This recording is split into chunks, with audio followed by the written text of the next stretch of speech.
Hello everyone. I wanted to spontaneously record this video, and fun fact, I recorded, I want to say 5 minutes without pressing record. So here we are doing it all over again, but this time better.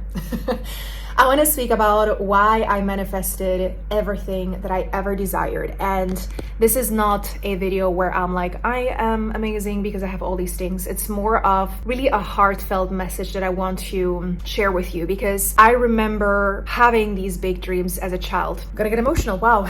And never believing it was meant for me. I always felt like it was always meant for others, but not for me. And I was reflecting a lot on why I actually am able to really attract everything that I want. And I want to give you a quick background. One of the biggest things that I'm very proud of that I was able to create and manifest was, in case you didn't know, I'm a very, very big Shakira fan. I have been since I'm 7 years old, since I was 7 years old. And one of my biggest dreams has always been to meet her, take a picture with her and all of the things. Now, fast forward years later, after, watching other friends of mine, online friends of mine, meeting her, talking to her, I was able to make it happen a couple of times, and I was able to dance with her on stage twice. And I'm saying this from a place of love and from a place of now understanding why I was able to manifest this, why I was able to manifest the love of my life. We've been together for 6 years now, why I'm able to travel the world doing what I love, and all of the small things that I've put on my vision board. All of the things are always coming true. And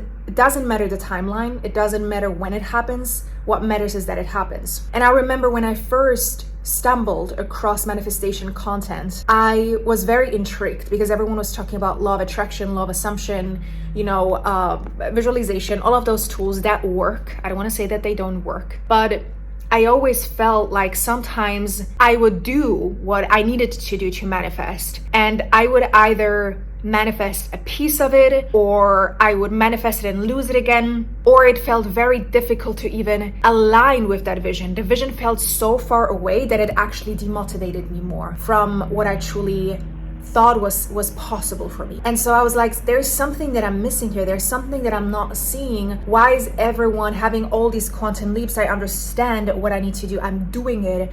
I'm doing the manifestations. I'm doing all of this stuff, but something is missing. And so I ended up really going deeper into understanding that the human psyche, the human body, is not just our output. The way that we were raised, the experiences that we've had early on truly form the way that we see ourselves and the way that we see life.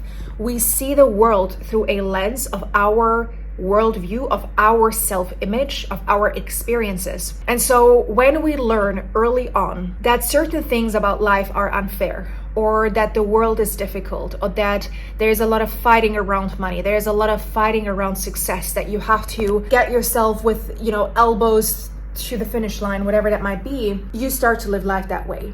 When I realized that the dreams that I had, my body couldn't even imagine having these things because it didn't feel safe to have that. What your body is always gonna do, what your mind is always gonna do, is it will want to keep you safe. But safe doesn't always mean good. Safe means, hey, we've grown up like this. This is what we have learned is normal. So that means this is safety. Anything outside of this, which is new, could be danger to the body, could be danger to our system. So let's not even go there, because we don't know what's going to be in the unknown. We don't want to go there. And so what I had to realize is that in order for me to manifest, I had to get my body on board. And what that meant was understanding what was my body capable of handling and what was my body not capable of handling. And so a lot of times we talk about quantum leaps, which is incredible, right? People go from 0 to 100,000 in a month, have massive success, have all these followers all of a sudden. But your body might not even catch up to that type of success yet, to that type of visibility, to that type of money. And your body is not gonna feel safe receiving this and holding this. And what happens then? Self-sabotage, you lose it all again, you have a hard time recreating that success. I believe in sustainable growth. I also believe in quantum leaps. as long as you teach your body to feel safe with what it is that you desire. Let me explain. If I think back, this is gonna sound very stupid, okay? If you're not a big fan of like someone, it's not gonna make a lot of sense, but you can also take it as a metaphor for maybe someone else that you admire and you really want to meet them. If I wanted to meet Shakira since I was 7 years old, okay? And you can take this with maybe that you have a big, coach or author that you admire, or someone that you really feel like you want to meet. I ask myself, if I would have met Shakira when I was 9 or 10 years old, would it have been what I wanted it to be? I would have not said what I wanted to say because my English was horrible. I couldn't even speak English at that time. I would have not been able to fully probably remember this experience that young. And I would have felt like there was so much more I wanted to say to her if I would have met her that early. And so the same thing happens to, let's say you want to meet, Stephen Bartlett. I was thinking about this recently because Stephen Bartlett is someone that I truly admire. And I was thinking about this, I was like, if I were to really have a coffee with Stephen Bartlett, would I feel ready to be able to have the conversation that I want to have with him? Do I feel like I'm at a level of my own personal growth journey that I'm able to sit with him at a coffee table and talk to him? And I would probably say, probably not yet. We're still working on it, but he is a person I truly admire in the entrepreneurship world. What he's building, what he has built, his mind is amazing. And so no, I wouldn't be ready yet because I want to make sure that when I meet him, I feel like this is my best version of myself that gets to meet me. Not to confuse this with always having to first be ready to take action. That's not what I'm talking about. But it's about feeling truly aligned with the nervous system recalibration of being able to hold that new level of yourself. And ultimately what I'm saying here is, in order for you to manifest what you desire, it is not about the things outside of you, it is about you.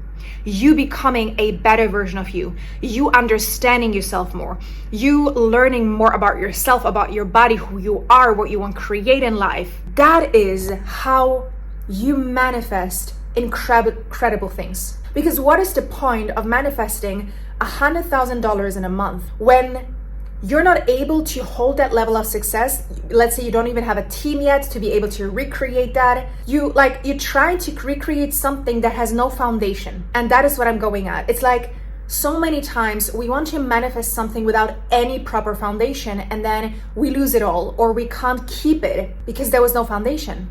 And you are that foundation. You are that foundation of recognizing that you create the success that you desire. You manifest what it is that you want based on what you feel safe of receiving. And in order for us to do that, we need to be willing to look inside. We need to be willing to look at our beliefs. We also need to be willing to look at our traumatic experiences that we had. And when I speak about trauma, I don't mean the trauma that oftentimes, that word that we use when it's very, very intense trauma. I'm speaking about small incidences that your body received as trauma, that your body couldn't process at that time, and that emotion that your body couldn't feel at that time was stored in your body. And so it created a belief within you about the world, about yourself. And so you go through life without releasing that emotion that keeps recreating what it is that you don't want. That's why releasing emotions, releasing all these traumatic experiences out of the body, not out of your mind, with your body, is extremely important for you to be able to create that safety within yourself and be able to actually manifest what it is that you desire. The same thing applies with manifesting the love of your life. Let's say you want to manifest the love of your life, but for the last 10 years, you've been in very unhealthy relationships. And it's not about the other person, it's about you attracting these relationships in some kind of way. And you needing to do the work on yourself to be able to, when you meet that partner, either heal with him or heal with them, or meet them at the level where you're at and be able to receive the love that they're able to give you. My biggest wish for you is to truly understand that manifestation is not just woo-woo, I'm gonna meditate every day and hope things are coming to me, because they will come, but without a foundation, it's gonna feel really difficult and hard to hold them, and your body is gonna tell you. So the other thing that's also gonna be really important within this work is to learn to listen to your body. is to learn to recognize when is your body speaking to you? How is your body speaking to you? For example, and I spoke about this here on YouTube before, when I made my 25,000 a month, I never made this type of money before. And my body was speaking to me. My body was literally telling me, danger, danger, this is not normal, this is new, we've never been here before. You know, how are you gonna hold this money? How are you gonna recreate it? And my body was literally shaking. My body was literally dysregulated in that moment. My nervous system was like, holy, you know, we can't get there. This is impossible. Like, this is blah, blah, blah. All these things that were coming up. But I didn't listen. I didn't listen to my body. I didn't know how to recalibrate. I didn't know how to honor. Instead, I just pushed through until I broke down and I wasn't able to recreate that money afterwards for some time. So I had to realize my body was speaking to me at that time. I didn't judge myself. I was just able to take that experience and use it as a moment of self-reflection and be like, well, I'm capable of achieving it, obviously, but to what price?